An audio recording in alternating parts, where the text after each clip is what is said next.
The clock was ticking. Then everything changed. He didn't know it, but time was running out. Every morning he followed the same routine: wake up, scroll through his phone, sip bitter coffee, stare blankly out the window. Days passed, weeks blurred. Life felt like a loop he couldn't escape. To the outside world he was just fine, but inside he was sinking, not dramatically, quietly, slowly. He couldn't remember the last time he felt excited about anything. Somewhere along the way, his dreams had died, not with a crash, but with a whisper. But something strange started happening. First it was a dream, vivid and unsettling. He saw a clock on a wall, ticking faster than normal. Each tick echoed louder, deeper, until it drowned out everything else. He woke up in a sweat, heart racing. The next night it returned, the same clock, same ticking, only this time the hands moved so fast they blurred. Just before waking, a voice whispered, "What are you waiting for?"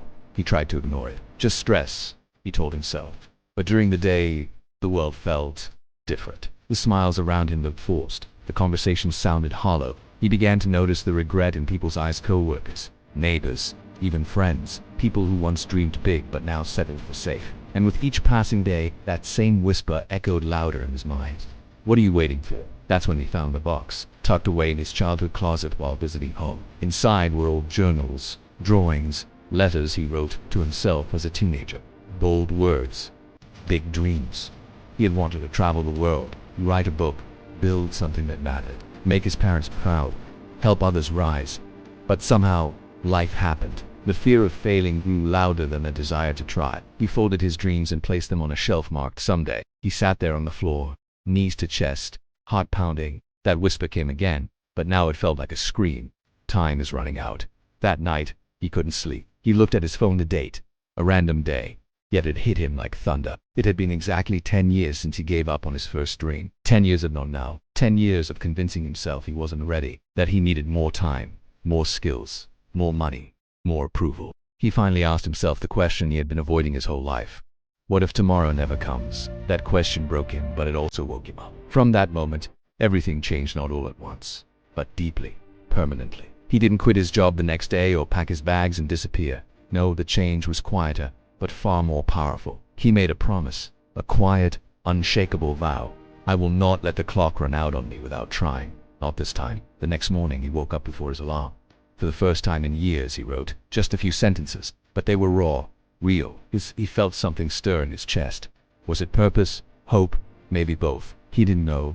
He just knew it felt alive. He kept going, day after day, writing, reading, learning, exercising, saying no to things that drained him, saying yes to what scared him. Every time fear tried to pull him back, he whispered, "Not this time." Every time he wanted to stop, he remembered the ticking clock in that dream.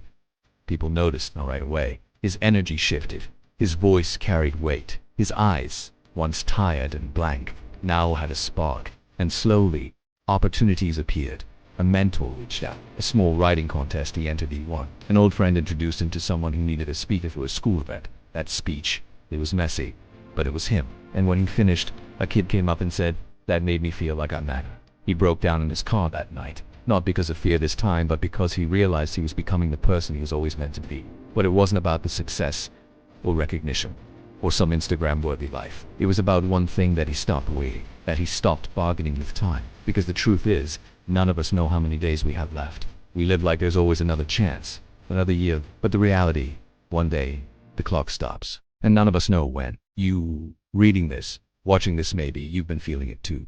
The ticking, that quiet sense that time is slipping through your fingers while you wait for the perfect moment. Maybe you've had dreams you buried. Maybe you've convinced yourself it's too late, that you've failed too many times, that you don't have what it takes. But let me tell you what he learned.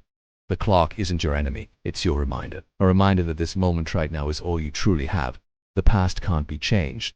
The future isn't promised, but today is your gift. And how you use it defines your life. No one's going to hand you permission. No one's going to say, "Now you're finally good enough." You have to decide that for yourself. You have to look in the mirror and say, "Oh, I may be scared, I may be uncertain, but I will not let another day slip by without trying." Try, even if you fail. Try, even if it's small. Try, even if no one believes in you yet. Because every giant leap begins with one small, trembling step. And when you do take that step, something incredible happens. Life starts to meet you halfway. The right people show up. The right moments find you. Not because of luck, but because you showed up. And that changes everything. So I ask you now, are you listening to the ticking? Can you hear it? It's not meant to scare you. It's meant to wake you up. Your dreams are still alive. Your story isn't over. You are not too late. And you are absolutely capable. The only thing left is the choice.